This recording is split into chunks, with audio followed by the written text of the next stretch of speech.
My name is CMarie Fuhrman. You guys have made it through almost the entire book fest. A couple more events this evening, I think 6 to 7, and then you ran the race, so congratulations. And thank you for showing up today. Sundays are hard. Most people are pretty tired out, but I think what we're going to talk about today is going to make everyone who is not here extremely jealous. We'll tell them. Do it. Yeah, just rave on social media. First, I would like to, of course, thank Montana Book Fest for having us here. Again, this is my 3rd year here. I feel very fortunate to be here. I also feel very fortunate to be on this land. I'm Southern Ute, and it wouldn't have been that many generations ago that I wouldn't have been welcome here, or I would have been trespassing, and I am still trespassing, as we all are. So I'd like to thank the land for allowing me to be here in so many ways. We're also trespassing on an environment that originally did not belong to us, but to animals and plants and species that we have built over. So a moment of thanks that we have these places to gather. I also want to thank the panelists that have shown up and have prepared for this. These panels are not easy to do, and the questions that I've asked them to think about are not necessarily easy questions. So the time that they have taken to not only write what they have written in this area of women in the West, but also to be willing to respond and to talk about that matters to me. I was just talking to someone recently about, they had made a comment about how America was the greatest country on earth, and I said, define greatest, and what do you mean by that? And they're like, well, it's easy for the critic to say that, and I disagree. I think the harder job is for the critics, for the people who are willing to stand up and say something that maybe goes against the norm, whether it's a stereotype or a trope or the way it's always been done. Those people who are willing to stand up and say, no, that's not how I see it. That takes a lot of courage too, and all 3 of these women have done that. So I thank them very much for that. What we're going to do today is go down the line and have some readings, and each of these women are going to share a little bit of what they're working on or have worked on with us, and then we're going to go through some questions and answers, and then open it up to you all for any questions you might have. I'll read a short bio about each of them before we begin, and then let them read. I'm going to start with Emily Withnall.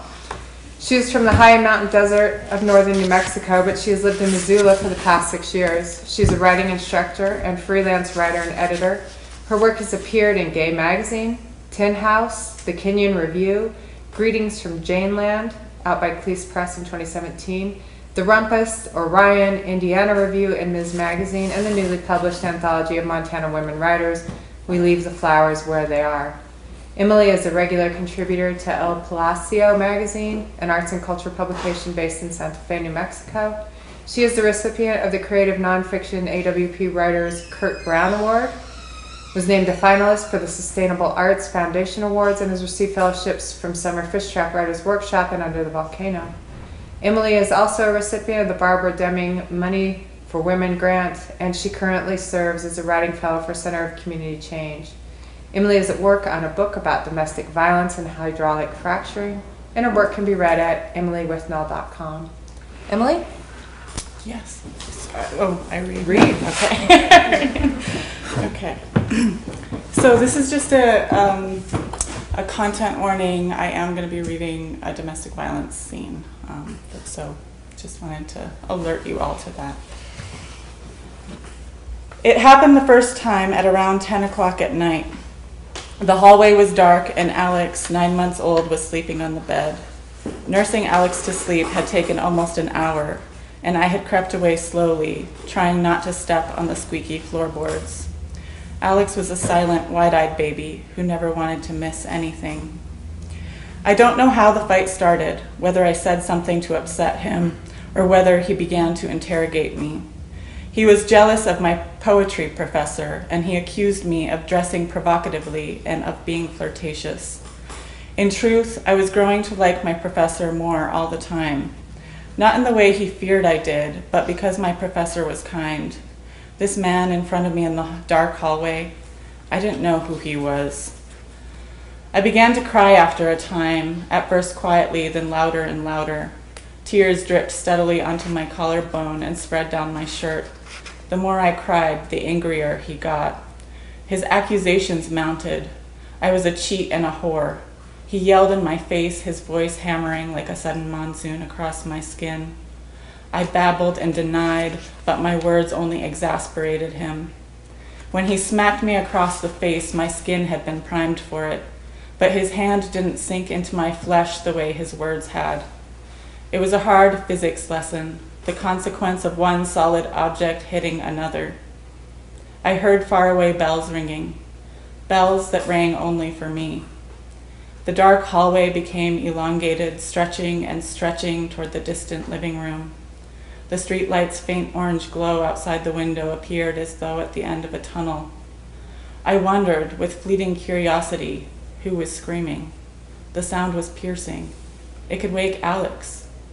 The bells rang on and on. He grabbed my shoulders and shook me. "Shut up, shut up!" His voice was the thunder of a retreating storm. His eyes switched blades. I startled to silence and wrapped his loathing around me like a silk cloak. Surrounded by prickly pear cactus, I do not often have reason to think of the sea. But the sea is where part of this story started millions of years ago. What was once kelp, algae, sea snails, and shells drifted down to the ocean floor and settled in among the other detritus. As the seascape changed over thousands of years, the layers of organic marine matter were buried deeper and deeper, compressed by layers of sand and rock and mud, preserved like dried flowers between dictionary pages, pressed between resurrection and ruin.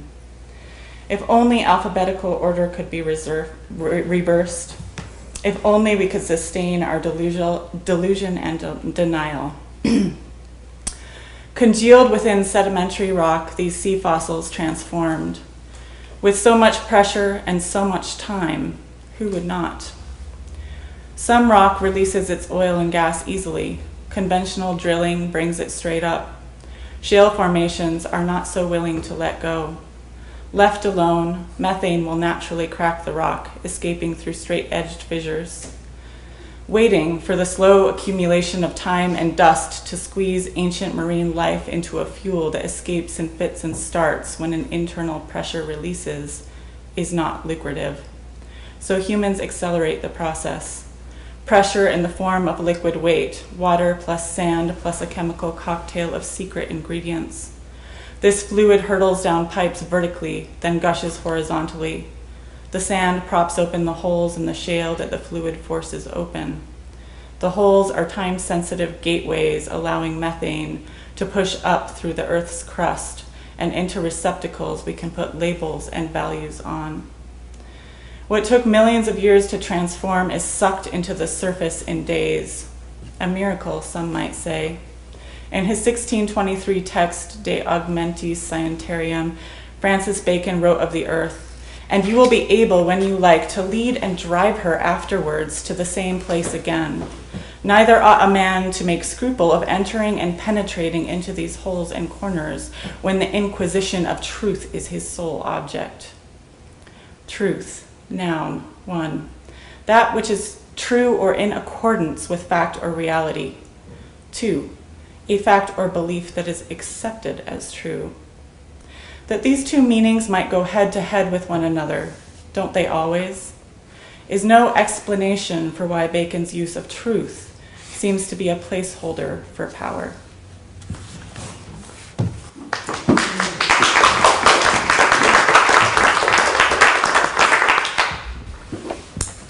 Our next reader is Adrian Jawort. Adrian L. Jawort is a proud Northern Cheyenne Two-Spirit journalist, poet, and writer who lives in Billings, Montana. She is the founder of Off the Pass Press, which aims to promote Indigenous literature and has edited and contributed to Off the Path Volume 1 and 2 anthologies featuring award-winning 21st century American Indian Indigenous fiction writers from across North America to Hawaii, New Zealand, and Australia. She is also the author of the horror novel Moonrise Falling, a modern Gothic tale. Please welcome Adrian Jawort.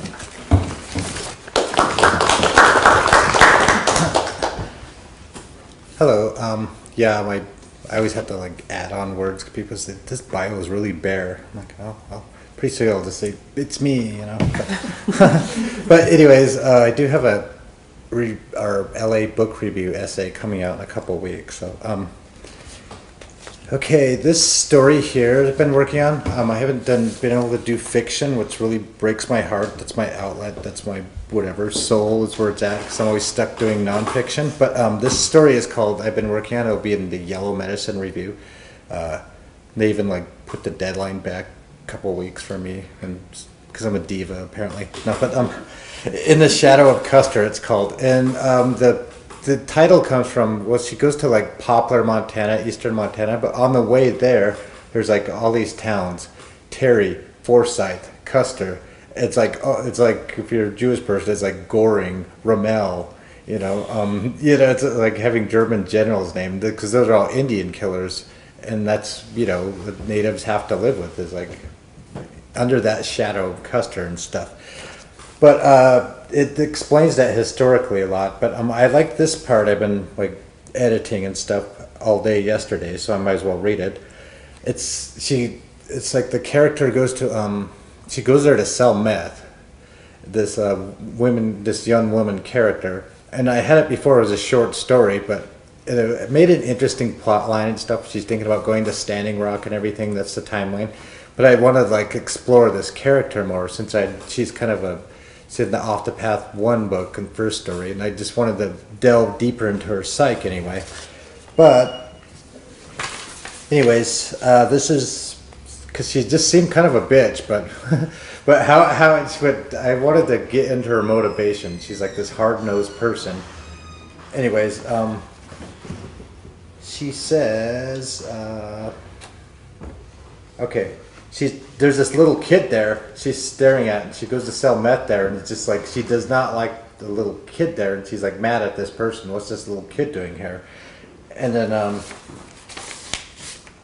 she goes, oh, I'm sorry. I'm laughing. I just forget she's here sometimes. She's too quiet. And she's like, sure you did, dude. He laughed nervously, shaking his head in a don't do it manner to the bedraggled woman with teeth beginning to decay, anorexic body, two short cut-off jeans, and red bra visible through her undershirt tank top.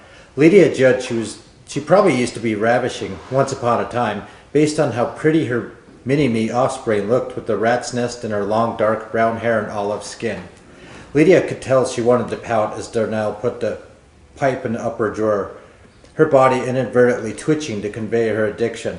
The little girl knew she was the reason her mom was being inconvenienced for the worst, and began to stare intently at Lydia with a look conveying both curiosity and disgust with the big remote in her hand. The little girl knew what Lydia was there to do. The little girl knew Lydia was there to give Mommy her needle poison dose that mattered not her anymore. Lydia smiled and nodded to the little girl, hoping to alleviate the discomforting recognition, but the little girl already hated Lydia and didn't return any gesture but eyes that wished her death. Whatevs. Can't blame her, Lydia thought. When one is a little girl, time is measured by the next holiday. Lydia wondered what holidays were like for this one, recollecting her own childhood of checking an empty refrigerator for at least a third time that long quiet hour with only the shallow sounds of top 40 music playing from the alarm clock radio on the kitchen table whose repetitive songs she hated, hoping food would magically appear, hoping Mom would take a hint. Lydia once wondered if she was on Santa's bad kids list because she never got any presents after striving to get the best grades at kindergarten, and she did all she could to help Mom out, which often meant picking up beer cans and bottles from the night before in their south side ghetto trailer house of Montana's largest hub city town of Billings. But Mom didn't want help anymore. She only wanted to smoke cigarettes from the sad-colored light bulb at the kitchen table all the time, sometimes going to the bathroom for a doctor shot. When they asked at school what they got for Christmas, Lydia lied and said a Barbie doll, even though she didn't know anything about them, hoping no one would ask which one, because then her bluff would be apparent. But it didn't matter if she lied now, because Santa thought she was a bad kid anyway. When another kid from her neighborhood didn't lie and said he got nothing, Lydia felt a sense of being with him, as maybe Santa missed their trailer park. Then the boy angrily said Santa wasn't real anyway. His brother told him so. Only stupid kids believe so, and cussed. It was the first time she'd heard a kid say such a bad word in real life, but the curse poignantly let it be known Santa wasn't real. Valentine's Day would come next, and Lydia had no cards to give to other kids. She always wondered if anyone could ever heart her. The poor kid with no friends who teased her for having mismatched socks, bedraggled hair she tried to comb on her own, a drunken, druggy mom, and dirty t-shirts she sometimes washed in the tub with shampoo. While other kids were congratulated for how big they were getting, Lydia's feet hurt from her shoes a size too small. At Easter time, Lydia stared in amazement at the bright plastic baskets plumb full of candy in the grocery store aisle, but she wouldn't get to have none in her plastic bag until that Saturday's candy hunt in the park. Her stomach growled, the bright, fake green grass making the egg-shaped candy bars all the more enticing. Knowing Jesus wouldn't forgive her sin anyway because she was too embarrassed to go to the church by her house when all the other girls would look pretty in their new dresses, she slipped one in her pocket. As she left the store, she remembered the day the FBI policeman took Daddy away. 4th of July was always fun with at least a barbecue, but without Dad, Mom always sold all the food stamps. Lydia hated her most for that. The colorful lit skyline sparkled, scents of gunpowder and other people's barbecues filled her nostrils, and big people drank boxes and boxes of beer, and other kids drank Walmart soda and ate hot dogs. Lydia drank from a garden hose, her grandma from a clear plastic smelly bottle. Grandma always never woke up, even when they shook her, and slept outside downtown a lot where police and ambulances picked her up. A few weeks later, Grandma went to the hospital. Her face got fat and turned yellow, so they made her sleep on the ground. Mom's friend Renee took her to the second-hand store to get clothes before school one time, and told her Mom wasn't going to make it much longer. Lydia asked if that meant she could still have the food stamp card if Mom was no longer. She promised she'd buy healthy food. Renee hugged her, cried, and called her a poor dear, and took Lydia to a restaurant where the food was good. She even got ice cream and a bowl dessert. Still, she wished she would have went to McDonald's where they had ice cream cones. That's where Daddy always took me, Lydia proudly explained. They even have a playground inside, you know? The Heights one does. Halloween was her favorite holiday, a pillowcase plumb full of free candy. She didn't even need any costume, just awkward questions about who she was supposed to be. I'm a ghost kid, she'd always say. She hated Thanksgiving and all the stupid songs they made her sing about Indians at school. She uncomfortably felt the white kids viewing her with sideways glances. She even got in trouble for not participating. She hated participating. She was already too old for that stupid stuff, she said. I'm 9 years old, for fuck's sake. The bad word got her in more trouble. The white lady called the social worker, who took her away from Mom right before Turkey Day, and Lydia lived with different white people in a big house who bought her lunch with brand new clothes, but they made her go to church.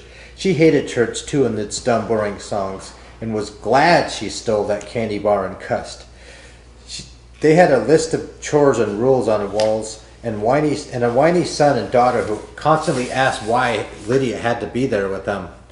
Although Indian was a language Mom sometimes spoke on the phone and with friends who came over that she didn't understand, her foster parents' older son and daughter made it be known to her that's all she was.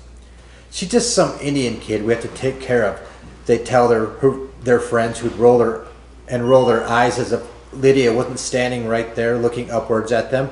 I don't know why Mom and Dad have to do everything for those people. But my dad, he is white, Lydia proudly exclaimed. Whatever, the mean son said. Heard he's in prison too, for selling meth. Probably to your mom. The sister said, so when are you going to go back to the reservation already? Meth baby. They all laughed. Lydia was hurt. She still loved her dad. She collected herself. I'm not a meth baby, she said sternly, defiantly taking a step towards the sister and looking in her eye. Fuck you. Watching her snobby white face turn ashen made Lydia celebrate inside, but she kept her face steely. The children debated on whether to tell on her for cussing, and Lydia said something she'd heard another actual reservation kid say. Go ahead, then, cry. The children decided against telling, as they might get in trouble too. Lydia never went back to any reservation to where she'd never been, but eventually back to her mom's new little apartment in a basement with no yard, as Lydia spent most days reading books because all the TV channels sucked.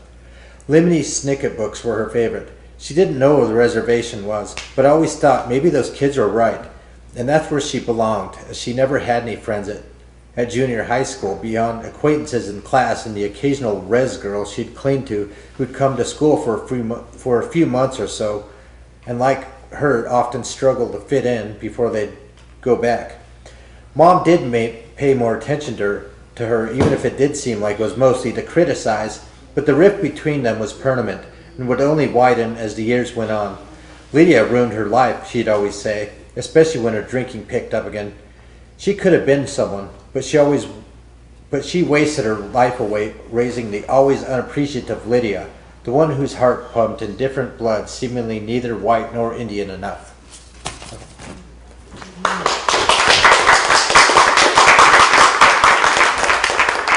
Thank you. Our next reader is Melissa Stephenson. Melissa Stephenson earned her BA in English from the University of Montana and her MFA in fiction from Texas State University.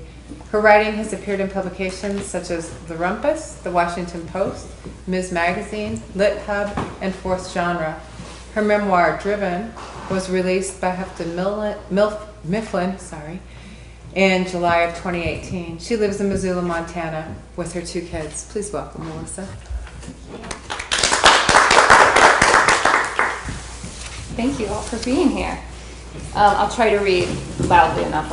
I'll get my big voice out. I'm just going to read the opening of a personal essay. I live with my 2 kids here. I think that's all you really need to know. I think that this whole essay is forthcoming, and I'm spacing the journal name, but you know, the High Desert Journal. So the whole thing will be available eventually. But I'm just going to read the opening section here. And it ends up in a better place, I promise, than where it begins. I write about cars a lot. There's a car on the front of my book, so this is fixer-upper, and yes, in the sense of buying cars that are fixer-uppers and other things. On January 17th of 2018, I realized the mountain valley where I live is densely populated with silver 4-door Toyota trucks. Years ago, after I broke up with a beau, every black Jeep Cherokee set me on edge. Another ex drove a late 90s Subaru Outback, Hunter Green. I learned to distinguish his from the many others by its broken front grille. That January Tuesday, I passed twice in traffic the driver of a certain Toyota Tundra. Both times our paths intersected in Missoula's version of rush hour traffic, he averted his eyes. 1 week earlier, that man had kissed me goodnight on my doorstep and told me he loved me. We were 3 months into a relationship in which he'd quickly become my primary person. He'd been talking travel plans, future cohabitation. Let's nail down dates, he said. Let's make this happen. I don't want to own how hard I fell for him, how my whole body smiled at the thought that maybe he was the one, a fairy tale I'd stopped believing in long ago, because why believe in something that you think you can't have? I know he fell just as hard for me, if not harder. Then, without explanation, something in him busted, and so did we. A girlfriend recently said, "You like fixer-uppers. When it comes to cars and men, I have a weakness for overlooked gems. I take pride in replacing the broken love maps men show me by reflecting back to them the goodness that I see. I'm not altruistic. These are the men I'm truly attracted to. I think they'll feel lucky to have me, that I'll be safe and appreciated in their misunderstood arms. But every time, whether it's 3 months or 13 years later, I discover they are the ones slashing their own tires in the night, leading me to the curb in the morning to point at the gouged rubber and say, look what happened to me again." These are the men who, if they were capable of love, would really, really love me. If. 2 weeks after the breakup, my ex-husband arrived in town. When he visits from LA, I travel so he can stay in my house with our kids, whom I've raised solo since they were 2 and 5. It's an atypical situation that we find much gentler than the alternative, packing everyone up to stay in a nearby hotel or vacation rental. Plus, it makes it easier for him to honor the single sentence in our legal parenting plan. The father is encouraged to parent as much as he is willing. This visit caught me off guard, though. Without a boyfriend, I had no place to stay. It was also February in Montana, not ideal traveling weather, and I'd come down with a cold a few days earlier. My left ear and sinus filled with fluid, and my voice was so obliterated that I could not have made a 911 call. I told my ex-husband through pantomime and strained whispers about my recent abandonment and how I wished I could shrug off the hurt that had infected me. "You've had bad luck," he said. "I mean, your dad abandoned you, your brother, your mom, me. Bad luck. My brother a suicide, my father a walking ghost, my mother consumed by alcoholism, and my former husband of 13 years carving out a new life with his young girlfriend in California." Still, I worried these rejections were signs of some permanent glitch in my wiring that would doom me to love and lose again and again. I told my 3 girlfriends about my freshly wrecked love and precarious domestic situation. Though they are scattered across the country, we keep alive a years-long email chain about the things life throws our way. The first girlfriend said, "You shouldn't be alone with this." Another, "I'll get you a ticket to come see me." The third, "I've been there, and it's the worst." Despite their concerns, I packed everything I might need into my Volkswagen camper van: stove, protein bars, ramen, fruit, coffee, cold medicine, handkerchiefs for the fluid draining steadily from my sinuses, a Sub-Zero sleeping bag, a 3-gallon water jug, a yogurt container with a lid to piss in at night, and my ukulele. I pulled onto I-90, the cold medicine making my head feel like a helium balloon. My ex-husband once saw me take an ibuprofen and joked, "Holy shit, do you need to go to the ER?" You don't have to dig deep for the metaphor here. I am far more comfortable caring for others than I am caring for myself. As I drove south, one snowy mountain range after another appeared on the horizon, crested, and vanished in my rear view. The light was moody, and I could often spy a snowstorm to the east and blue skies to the west, the van riding a seam between the two systems. Thank you.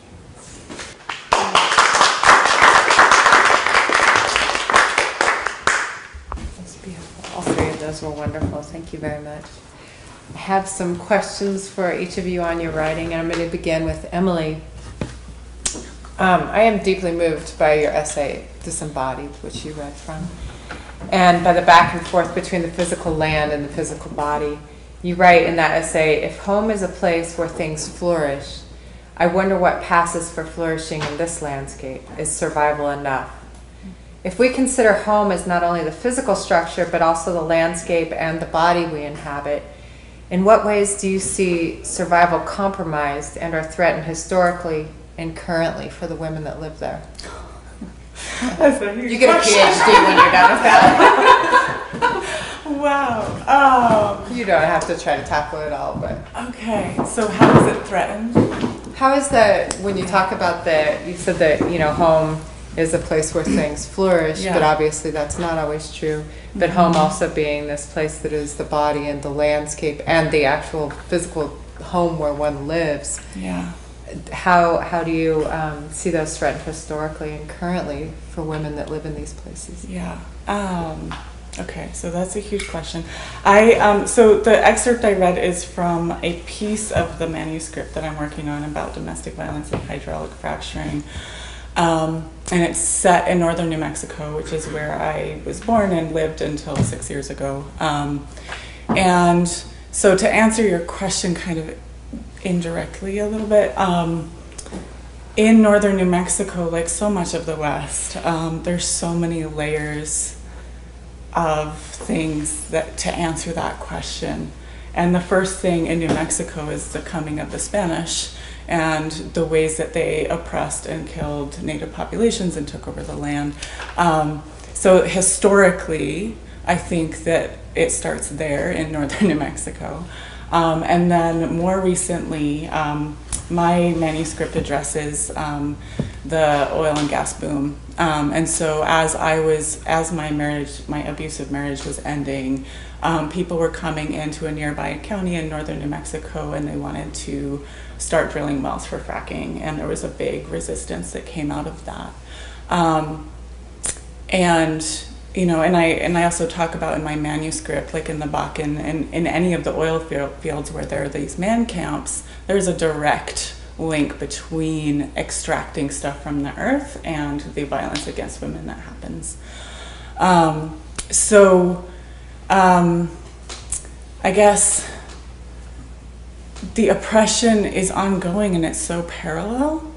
Whether it was the Spanish coming in and raping women and also taking over the land, like the oil and gas companies, it's like the current version of that.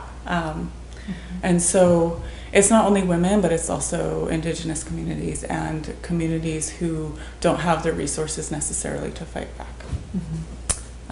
So I don't know if that's wonderful. Yeah.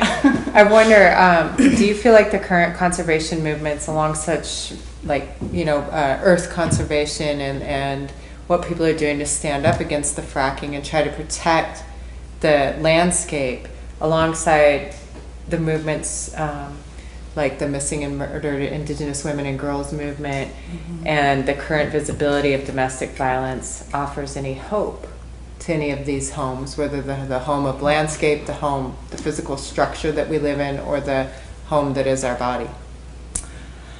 I think it offers some hope. I think there would be so much more momentum if all of those different movements were joined.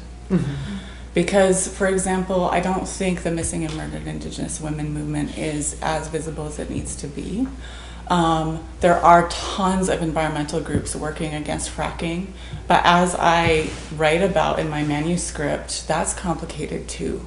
Because in Mara County, where they were trying to fight against Shell Oil coming in and drilling, a white environmentalist law firm from Pennsylvania came in, got together a group of locals to fight against Shell.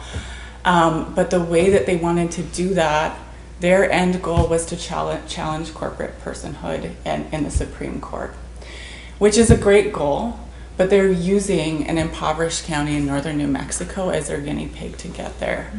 And so they got some locals on board. They basically kind of twisted their arms in terms of getting the county commission to pass a ban against fracking, which is actually illegal given corporate personhood, knowing that Shell Oil would sue this county, and they did, and they lost in court. And so, white environmental organizations might have certain ideals or intentions, but to use communities in that way isn't okay either. And they are overlooking some of the other intersecting issues like missing and murdered Indigenous women. So there's hope, but it's complicated. Yes, yeah. That's an excellent answer. Thank you very much.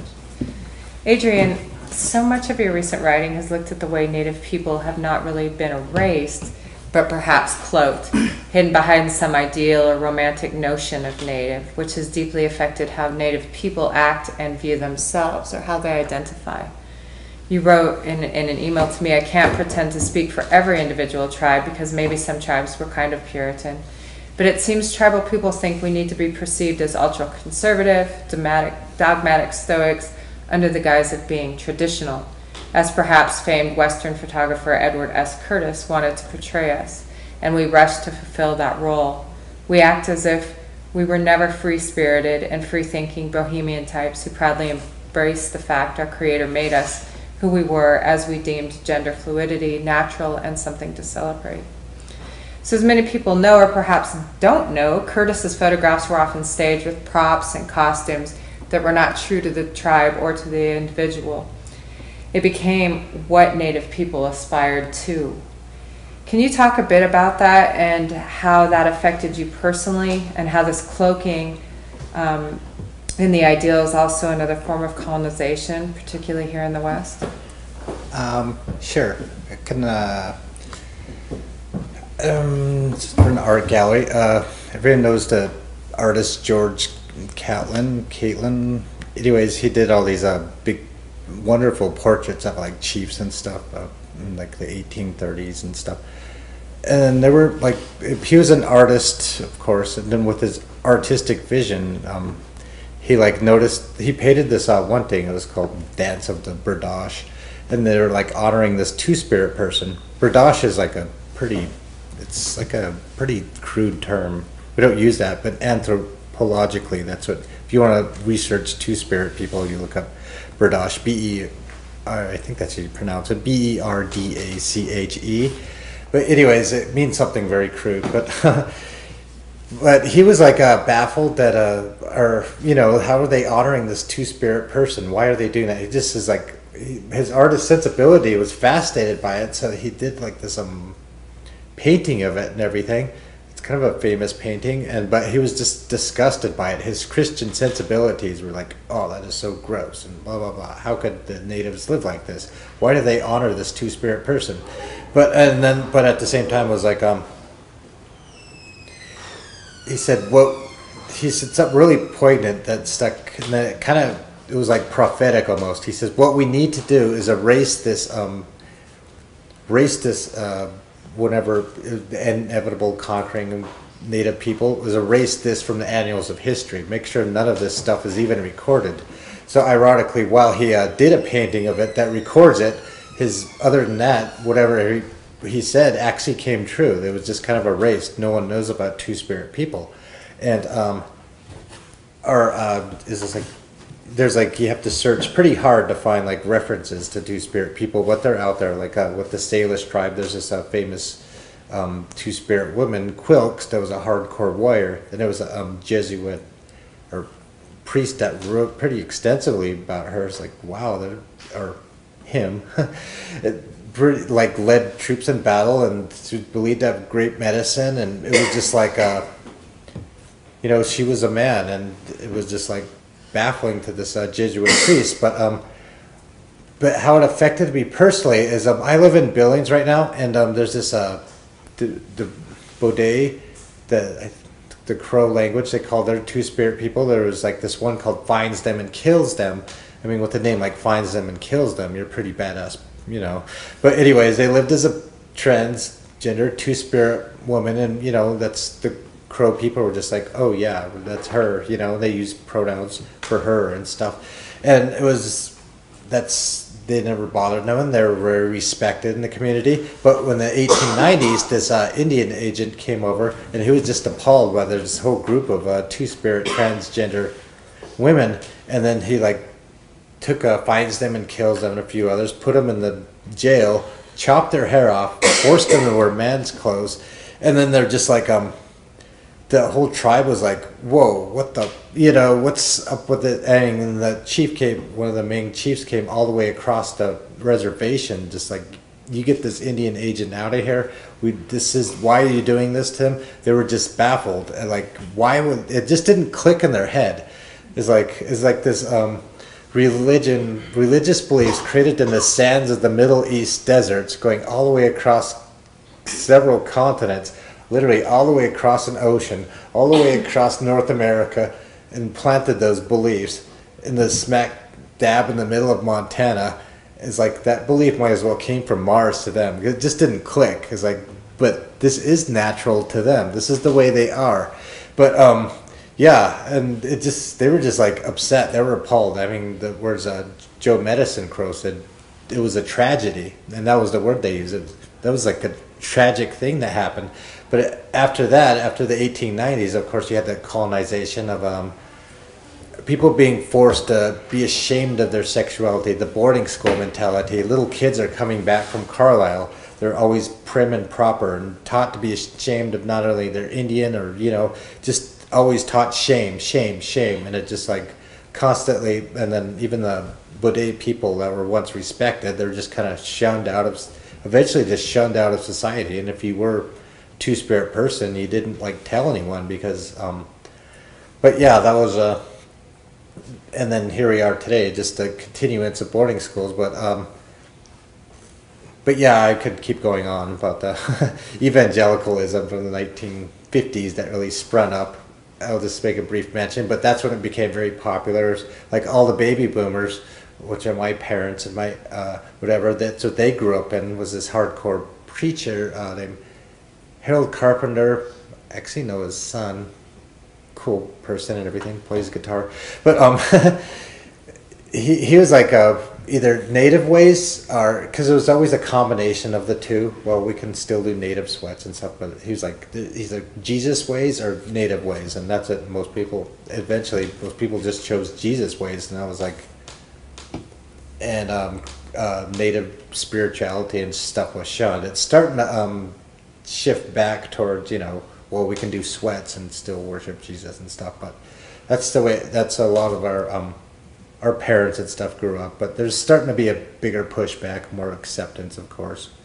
But anyways, my mom was supposed to be a medicine woman, and she went the route of Christianity, and it was for a lot of personal reasons. I mean, she just couldn't handle it at the time because all of a sudden her older brother was murdered. He was a BIA policeman, and she just had too much grief, and that was just like too much. So she just kind of gave up one of our sacred items. But I didn't know that till like 10 years ago. That she's like telling me this, and said that sacred item would have went to you. I was like, oh, and that was kind of trippy, I'm kind of agnostic and everything. But then I was thinking about it as a two-spirit person. We were supposed to be the medicine people, the healers, and all that stuff just kind of came together. It all made sense. The more I studied about two-spirit people, the more their roles in society. It's like, oh, they were the people that say the things you're not supposed to say, the ones that are, and then all the whole checklist of whatever it was, two-spirit person, or Hamane would have been for me, for the North Cheyenne tribe. It just seemed to like click, and it helped me accept myself as who I was, because believe it or not, I used to be a man. I mean, we all make mistakes though, but anyways.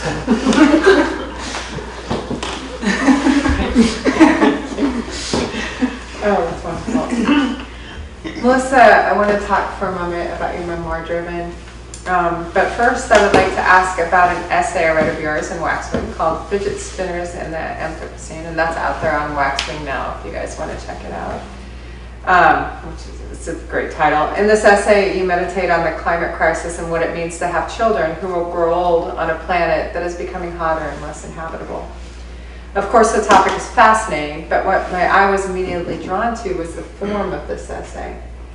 Though written as a traditional essay, she employs the tools of poetry and the careful use of line breaks and white space to deepen the impact of the narrative. So the UK nature writer Robert McFarlane says that writing about a place should reflect the place. How do you feel the form of the fidget spinners in the Anthropocene reflects the West that it is set in and the current issues we as Westerners and citizens of the planet are facing?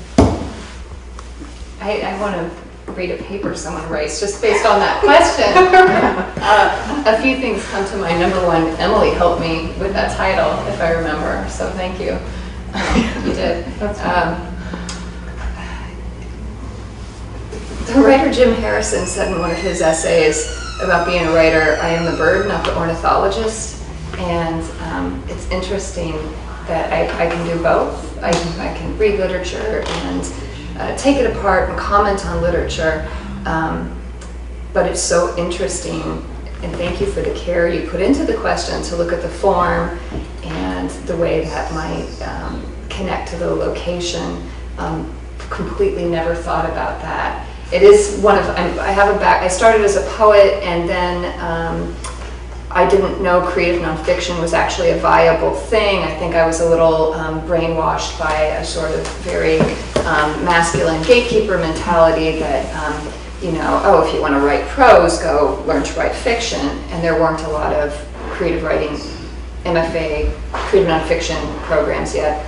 So I studied fiction, and then finally those two things, I really feel like my fiction training and the poetry come together in creative nonfiction for me. That was a piece I wrote really quickly. It was, if anyone was around here the summer of 2017, you'll remember my daughter's birthday was July 13th, and I was trying to redo her room for her as a birthday surprise. we had taken her and her friends swimming for her party, and they closed down the pools. The first lightning strikes hit out in Lolo, and by the next day, really the valley was filled with smoke, and it did not clear up, and was actually incredibly bad all the way through, I think, mid-September. So I was thinking of that piece as I was working on a room, and the smoke was coming in, and the piece is very much in my mental space as I'm doing this, and it was one that I had to write really quickly before my kids came home. And the form, came out like that as I was writing it. And I wonder how much of it reflects the landscape or my parenting life or the feeling of being trapped inside in this beautiful place with the smoke. But it is regular paragraphs of what I would call block writing, with line breaks that spill into the next paragraph, and then some sections are suddenly much leaner and a little more fierce, and it ends with a list.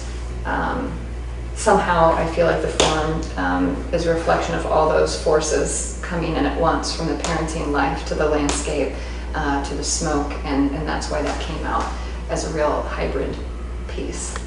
And also, I love that you say that you're kind of forever, like we think of Philip Lopate when we think of the essay, but how this is how an essay should look, right? It's usually that three-part essay. It needs to start with the introduction and kind of have the climax and then a conclusion.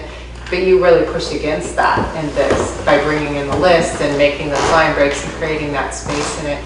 So I see that also as something, as a woman pushing against a Western narrative or a Western way of doing things. And it's reflected really well in that essay because of the writer and also the topic.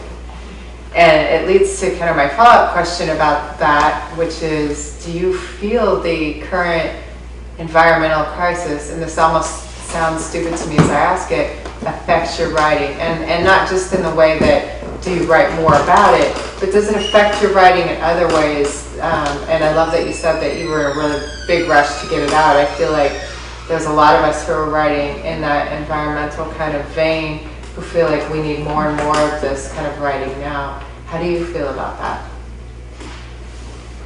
There's one little snippet that two forces really drove that essay, and one, the fires happened, and it was like a few days after one of those doomsday articles came out. I remember it was an article about that the world we were leaving was not going to last 100 years, and it actually took us through where our children's children would be in 100 years, and it had a picture of a skeleton hand holding a water bottle.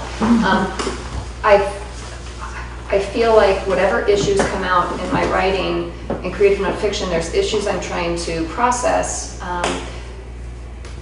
and I hate to admit it, but because of the way my life works, trying to just raise children and get the bills paid and get through the day most of the time, often there will be something large going on in the news, whether it's Dr. Ford testifying.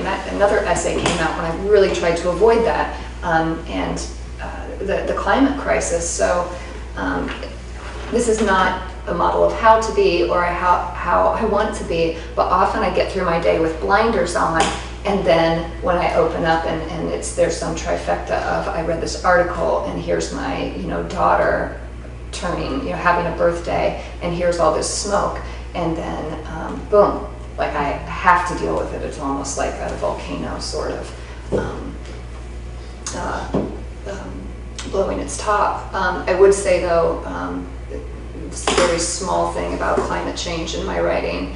I think about cars a lot. I think about my relationship to cars. I think about how I like to travel and experience and explore the West. And I think there's future pieces in how do we respect the land, how do we enjoy the places we like to go, and reckon with the damage we do and what our footprint is. So that's kind of an ongoing conversation. It hasn't quite manifested in a direct response yet, but it's there. Yeah, I have that same guilt. Yeah. Yeah, and kind of we destroy what we love in some ways. Yeah. So thank you. Emily, I want to ask the same question of you, but add another facet, because it's like your PhD defense here today. How do the challenges of the West in regards to the climate crisis and development, as well as extraction, affect your writing, but also because you teach poetry to women in our jails in this area, what role do you see literature playing in helping to change the current tide? This is like a PhD. Wow. Okay. How does it affect me, and also how do I hope? What role do you see literature playing in helping to change the current tide of what's happening with climate, but also what's happening to women? Do you see that there is a role that literature plays in changing that, or making it better, or not? Yes. I think it's always going to be a challenge because the people who have the voice and the power are not going to just hand it over. When I think about teaching in the jail or even in the local schools, and Melissa and I both teach in local schools, for me it's always about like saying your story matters. Like you have a voice and you can use it. Because I don't think most people see that as a possibility, that their story would matter. And so I don't know how many people in the jail or in the school actually like take that and run with it, but it's my hope that that's there. And the more people who are coming from, indigenous, the jail here is like the women that I teach in the jail, half of them every time are Native, which is, considering the population in Montana, it shouldn't be that way.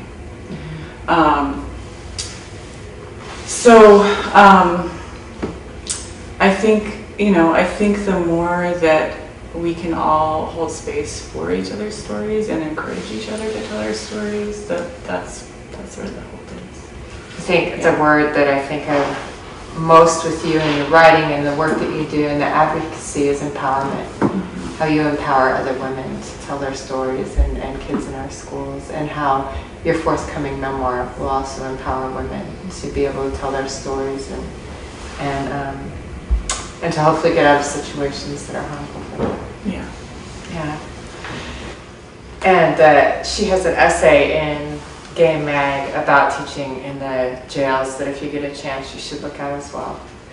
Adrian, I want to talk about one of your literary heroes, Mary McLean. The West has always boosted clear gender roles. In these roles, men were dominant and women subservient, no matter the ethnic background. Women were to yearn for men, for the man's body, for the ruggedness they brought into a delicate life. But Mary McLean outright denied this in her 1917 book, I, Mary McLean. She came out with her love of both the domestic and of women. She celebrated her attraction to the female form and her lust for the bust of female lips. Soon Mary's stories were forgotten and her books eventually banned. She was from Butte, Montana, by the way, hugely celebrated, which I'm sure that Adrian will talk about a little bit. If you could rewrite the history for Mary, how do you think that would affect the current public understanding and expectation of women in the West? And what kind of violence has arisen because we have shunned anyone who has not fallen into the expected Western gender roles? Yeah, I have that book right there. This is like all of her stories, like everything she has is Mary McLean a reader, but her first book was called, she wanted the title, it was like 1901 book, it was called I Await the Devil's Coming. She wanted the title it. She was 19 years old when she wrote that. It ended up being a story called The Story of Mary McLean. It was kind of bland, but still, when it came out, this sold like 80,000 copies in its first month, so it was like the biggest book in the U.S. And then it's like, how do we have this best-selling author and stuff in Montana? And then when I came across it, it was like my grandpa's had a basement. He was like a newspaper editor for various places. He even worked for Paul McLean, which people know him from River Runs Through It, Brad Pitt. He's like, yeah, Paul didn't look like that. He was like every bit of a drunkard looking dude, as you'd imagine. But I guess he used to be a handsome dude and stuff. But, he was just like, I knew him. and everything. But anyways, yeah, he had all these books from the early 1900s, and I just came across Mary McLean's one day. It's like reading it, and it's like, holy crap, this stuff's like intense. Just like having sex with the devil and having having crushes on women and stuff. And I kept looking back at the date. It was like 1902. What the, you know? And I kept going. And I just read it like this whole thing. I was like 16 years old at the time. And it was just like such a heavy influence. It's like it was like burdening to me. Like I can write this. I don't have to like be hoity-toity and be ashamed of what I write, or be she taught me to be uninhibited and true to yourself and everything in your writing. And a lot of my characters I wrote ever since then have always the female characters. It's like before I was like came out and stuff, I was like that's the way I expressed a lot of my femininity. It was like I always wrote from female character point of views. Even I went to art school originally as I was drawing females, and I was like that was one way I could like express my feminine self and everything. But yeah, this gal anyway, Mary McLean, she Butte hated her because she made Butte look bad. It was like as if Butte needed but she just like told it how it was and stuff. I mean, it was like 1901 Butte. It's like town's full of brothels and everything. They're like, oh no, Butte's not like this, but they're like, those East Coasters are gonna laugh at us, and they did everything. The East Coast literati, they were kind of had mixed feelings about her. They're like, oh, she's really cool and everything, and that's why, but a lot of them just like really hated her too, because she was I don't know, she went to, the story about her is she went to like Harvard Women's College, and then the dean saw her and she was door and got slammed in her face, like, but yeah, she was quite the character and everything. She just didn't care what people thought. I mean, but what was that question we were talking about? That was funny. Last time was a paddle. I did that task. Oh no, where were we going? I gotta like steer myself towards it. That's okay. What kind of violence do you think has arisen because we have swept that kind of work under the carpet, because we haven't acknowledged the truth about how women in the West were and wrote, and even Two-Spirit people? Yeah, she was yeah, her because she was unconventional and everything. Like her book was banned basically from Butte. Otherwise, most towns like said, "Oh, we have a famous best-selling author. This is where she lived." And I was literally at Butte like in July. And I was standing on her porch where she lived, and this thing was like, there's livable houses on each side, and hers is like this rickety road. And I thought I was gonna fall through the porch. I was like nervously taking a selfie in it, but yeah, just her bisexuality and stuff was really shunned, and that was one of the main things that we do not talk about that. We do not do this, but go figure.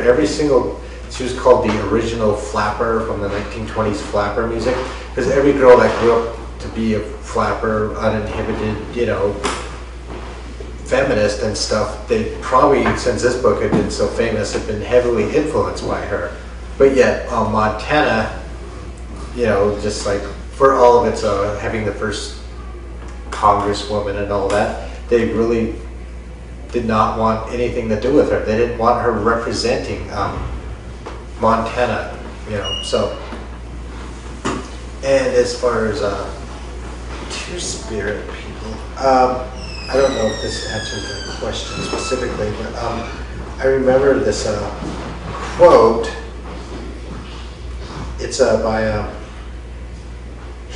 this person is not a Two-Spirit person, but he's a medicine person, which a lot of Two-Spirit people were. It don't conflate Two-Spirit medicine people, but if someone was Two-Spirit, they're just kind of like heavily hinted, you should learn these healing gifts and stuff, and a lot of them did, some didn't, but they weren't always the medicine people. We think of them as like some holier than thou people, but if you meet them, they're often eccentric people, even to this day and stuff. The elders, the hardcore ones, they're really funny. I mean, when it comes to ceremony, they're deadly serious, but they're often the funniest people in the room and stuff. But Lame Deer was his name, and he told us, biographer Richard Erdos, he goes, "Artists are the Indians of the white world. They are called dreamers who live in the clouds, improvident people who can't hold on to their money, people who don't want to face reality. They say the same things about Indians. That was like a funny quote to me. I was like, yeah, that's definitely me. So, but also, it seems like if you want to be a famous writer in Montana, having the last name McLean is a good place to start. It's like, well, she's a woman, so. Right. It doesn't matter. Yeah. My last question is for Melissa. You have a passion for the automobile, as you hinted at. We've talked about it a little bit. And I recently found out that if I need to get a car, you're the person to call to go on test drives with me, which is wonderful. I won't say no. Right. Your memoir, Driven, is also about cars, and through a series of cars that you owned and rode in, you tell the story of your family and your brother and his eventual suicide. Second only to trains bolting through the wide landscape of the West are cars and the open road. Route 66 is dedicated to this. Our national park serves drive-through experiences, and we have manipulated the automobile in 1,000 ways to get over landscapes once trod only by hooves and moccasined feet. When we think about women historically in the West, how has the automobile played a role, or how does it play a role as a vehicle, metaphorically speaking, for your narrative of the West?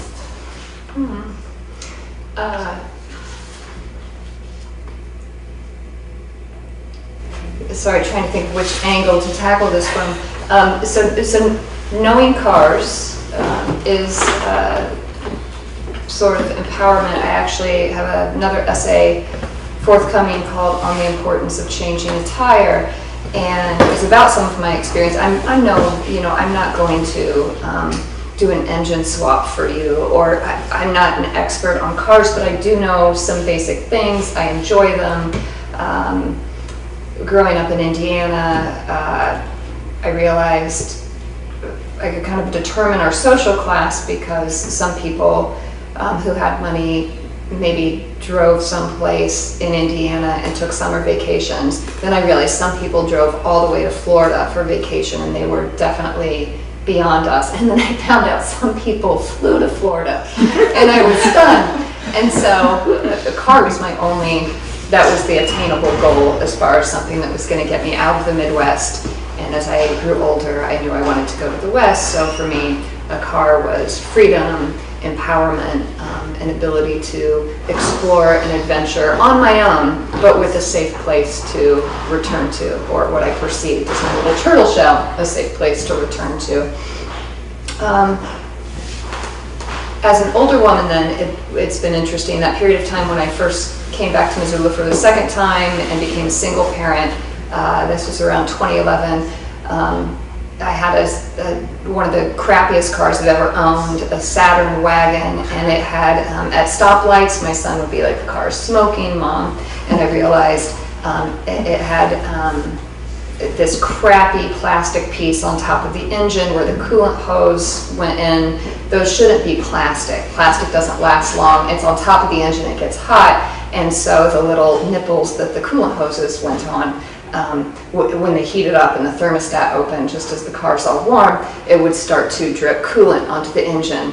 Then you get your smoke. And I'd say, I know, I don't have the money to fix it, but when it cools down, then I would be dumping my coolant in. So I learned a lot about the crap women get when you have a hood popped and maybe you're wearing a dress and you're a certain age or not. And I think the best was when this was a 2003 Saturn, and a guy came up as I was pouring my coolant in and offered to fix my car. I kind of blew him off, and he said, well, it's the carburetor. It's that, most vehicles, carburetors kind of were replaced by fuel injection systems right around the end of the 70s, 1980s, so I passed on that offer to fix my carburetor. But all that to say, I've learned how much people will take advantage over very simple things often, which is why I love to go test drive cars with friends and see what their needs are and let them know what I know about, all my nerdy knowledge about the different types of cars. I don't want people to be taken advantage of. So to have some basic knowledge about whatever it is that carries you, the John Muir quote about from the Volkswagen van manual is, "Be kind to your ass, for it bears you." So whatever it is that carries you, to have a basic working knowledge of it is empowerment. And then if you can fix even a few things and know how to get help when you can't tackle the rest, right? Then you're allowed access to that rugged individualism and fierce independence, if that calls to you. That is what people went west for, right? So much of what you said in that last part too, about if you know how to fix it and you know how things work, could also be applied to how to write and to ask for help when you need it. So using that as a metaphor also seems to work for them. And one last small thing, I can't help but notice the parallels between the gatekeeping, the men who want you to think that you can't fix your car, and sometimes it is that complicated, but often it is not that complicated, you know. And then there's all the ways that writers and women writers are told to be quiet. You're not a Western writer, you write about mom things. Would you like to have a mom blog? Be quiet, be quiet, be quiet. Yeah, that's excellent. We started a little late, but we're also finishing a little late, so I just want to wind up and thank these three women for being here today and for answering my very difficult dissertation questions, but questions that I really wanted to hear from you, and hopefully that you guys wanted to hear answers to as well. So we'll be hanging around for a little bit, and if you want to ask any questions, we'd be happy to talk to you about it. Driven, the memoir is back there for sale at the table. Your book's available on Amazon? Yeah, I was supposed to have a bunch here, then freaking they got delayed in shipment, so they're all coming tomorrow. Oh, so will they be in back production then? I can dump some off there, yeah. Okay, so there, and also through either your independent bookseller or... So I don't want to pack home all of them, right. So get rid of them, so. Yes, and then Emily, your work is online at emilywithnall.com. And your forthcoming memoir, Fracture, should be out in the next. We're going to pressure it. Pressure being the wrong choice of the verb. No, but anyway, thank you all for being here and for being part of the festival.